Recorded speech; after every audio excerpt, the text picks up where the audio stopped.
Maswerteng umaga po mga ka-STL. Narito na po ang resulta ng STL Bulacan para sa araw na to, first draw. September 29, 2025, araw ng Lunes. Naway ang mga natayaan nyo pong mga numero kanina ay manalo nawa ngayong umagang ito, 11 AM. Kaya kunin nyo na pong yung mga ticket. Narito na po ang resulta.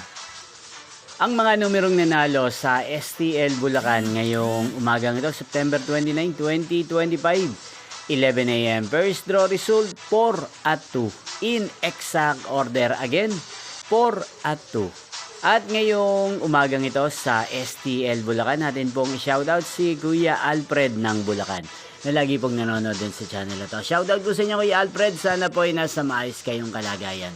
Inyo pong napanood ang resulta ng STL Bulacan sa channel na to, Roderick Hernandez TV.